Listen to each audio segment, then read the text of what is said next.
I am a physical therapist and a multiple sclerosis certified specialist. It's always a mouthful to say that. And we talk about topics that relate to physical therapy and exercise and symptom management strategy. So, as you may guess, that is a broad topic. This month, it is analyzing your walking.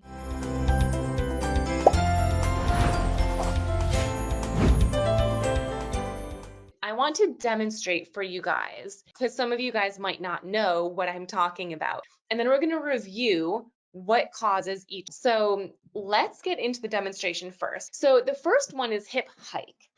Okay, so for this video demonstration, let's assume that this side of my body is the limited or weaker side, just the side that's causing problems. So for hip hike, I'm going to move this slightly further down. There you go. Okay, so we're assuming this is the side of my body that is causing limitations. So a hip hike would look something like this. And by the way, I'm going to really exaggerate for all of these so that you can see what's happening. You might have this condition, but not at the severity that I'm demonstrating it. So for hip hike, it would look like this: hike and down, up. And you really crunching your side together right here. Let me show you from a different angle.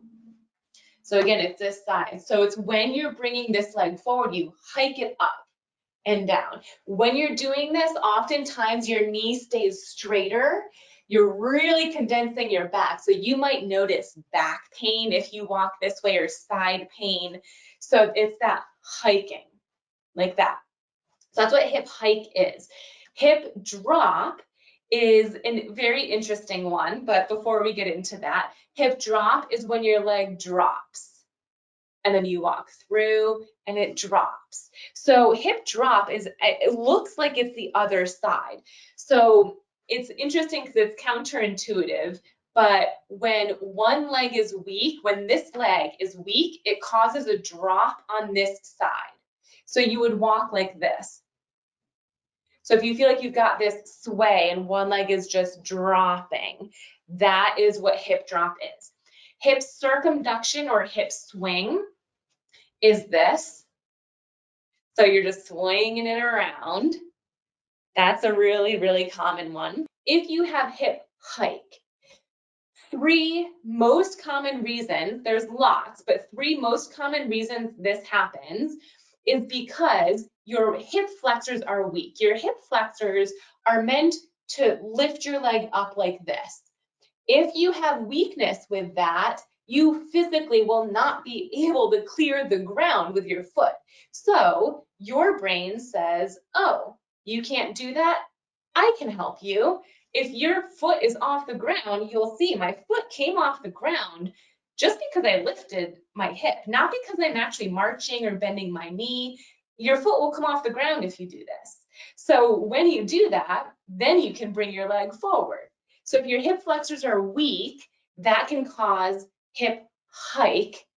Also, if you can't bend your knee, one of the first movements we should do when we take a step forward is bend our knee and then march. So bending of your knee gets your foot off the ground.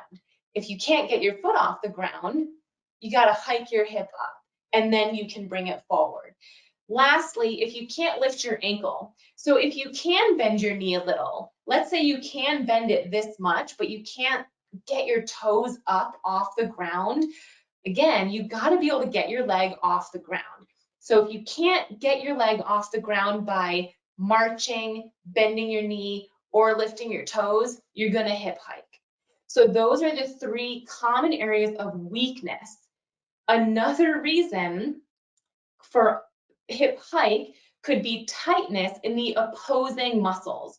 So for example, if you have weakness here, another thing that can cause that movement to be challenging is tightness on the backside. If you have weakness bending your knee, you might also have tightness on the front. If you can't lift your ankles, if you're weak doing that, you might have weakness on the front and tightness in the back on your calf. So what you can do if you have hip hike is our exercises to strengthen your hip flexors, your knee flexors, and your ankle dorsiflexors, as well as to stretch the opposite side. So stretching your glutes and hamstrings, stretching your quads, and stretching your calf muscles. The last thing that you can do if you have hip hike, and you'll notice this, I will mention this in all of the different gait abnormalities, the last thing that you can do is improve your single leg balance, even if you're using a mobility aid. The worse your balance is on one leg, the less time you have to move your leg forward. And if you have weakness and if you have tightness, you're going to need more time. That slows you down. So if you can't balance for 3 solid seconds on this leg, and it takes you 3 seconds to be able to bend your knee and move it forward, you're going to lose your balance. And then we go into the phase of walking like you're drunk or tripping or falling and not feeling confident. Hip swinging is when you come around like this. And when you think about it, most of the time that you hip swing, if you were to like freeze, like you tape yourself in a video and you freeze it when your leg is around, more times than not, your knee is straight. Very rarely, if ever, do I see someone hip swing, but their knee is bent. And so that's a huge indicator that one reason you're hip swinging is because you can't bend your knee enough to clear the ground. So if you can't clear the ground because your knee isn't bending, one easy way, swing it around. Similar to hip hike, if you can't march, your foot's going to get stuck on the ground. It's going to be really challenging, maybe even impossible. One easy way to bring your leg forward, if it's stuck on the ground here, bring it out to the side. It gets it off the floor and you swing around. And lastly, the ankle lifting. If you can bend your knee a little bit, but not enough to clear the ground, or maybe it does clear the ground, but slightly, like not enough for your toes to clear, again, that's another indicator that you're probably either going to hip hike, as we've discussed, or go around. When you go around, it brings your leg up off the floor. So the reason this happens is because you can't bring your leg up off the floor, either via bending your knee, bending your hip, or bending your ankle. So it's going to be a very similar treatment strategy to if you have hip hike, because the problem is the same. You can't lift your leg up off the floor. So again, you would want to, for swinging, hip swinging, you'd want to focus on marching. So you want to focus on strengthening the hip flexors and stretching the back side. You want to focus on bending your knee, so using your knee flexors, and you want to focus on stretching the quads. If your quads are tight, it straightens your knee. So it's going to make it really challenging to bend that knee. So you want to stretch the front, and similar to what we mentioned before, you're going to want to strengthen the front of your ankle and stretch the back, so stretch the calf, all because it's that same issue of not being able to lift your leg up off of the floor. And there's no rhyme or reason as to why some people who can't lift their leg up will do hip hike and then others do the hip circumduction, but it doesn't really matter. It's the same thing that's causing it, and therefore you treat it in a similar way. My right hip is higher than my left hip. Okay, so we're actually going to discuss that in a second here. Should I be strengthening my left hip flexors and stretching my right? It depends what you mean, Suzanne, when you say my right hip is higher than my left. Different muscles can cause that. That doesn't necessarily mean that your hip flexors are tight on one side but not on the other side, or strong or weak on one side or the other. It actually could potentially be your glutes. It could be your back muscles. It could be your side, like your core muscles. So that's a little too hard to say yes or no to. All right, so hip drop. Okay, so again, this one's kind of tricky, and I always have to think about it when I'm saying it because it's opposite of what you'd think. So when this hip drops, It's this side that is actually weak.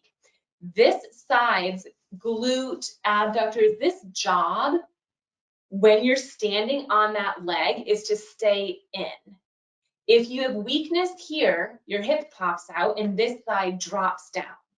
So if you walk like this, and I don't know if I mirror image to you or not, but this is my right side of my body. So if when you walk, your hip drops, your right hip drops, it's actually your left glutes. It's your left abductors. It's the left side that's poking out. That's the weaker side. So we want to strengthen here and get that back in. It's not actually this side that's the problem. It's the side that's poking out. So the reason that happens, why you'd be dropping, is because of weakness here. So again, one of my favorite exercises seated would be the seated clamshell exercise. You want to strengthen the outside.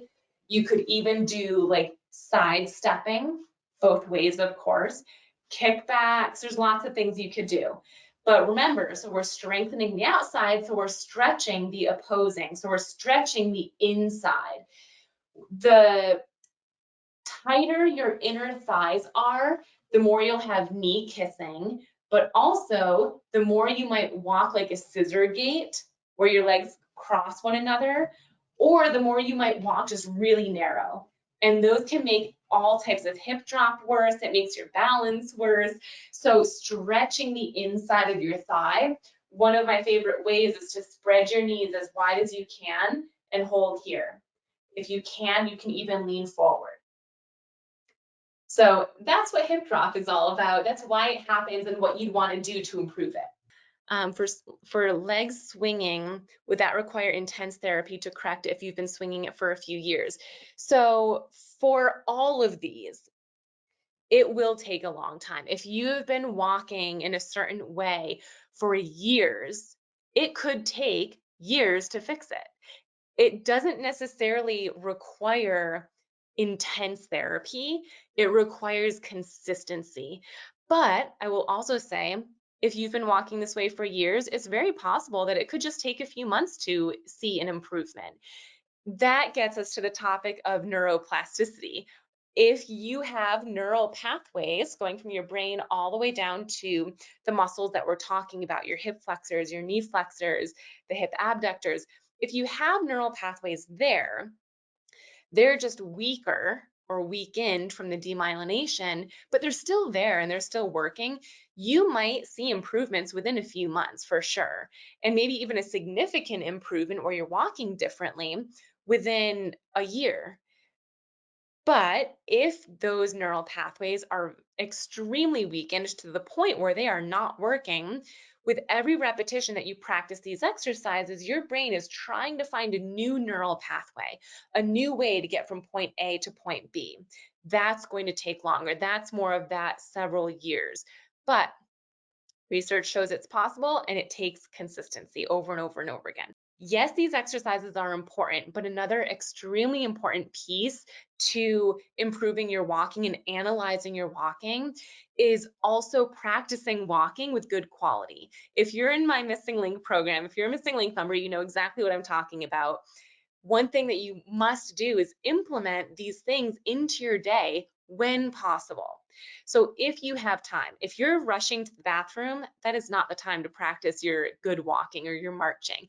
If you are rushing to work or you're, whatever the situation, if you're rushing, not the time.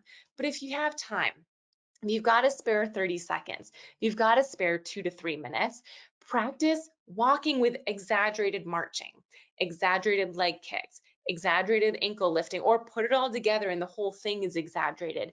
You have to practice implementing what you're strengthening into real life situations. I hope you found this helpful. Thanks again.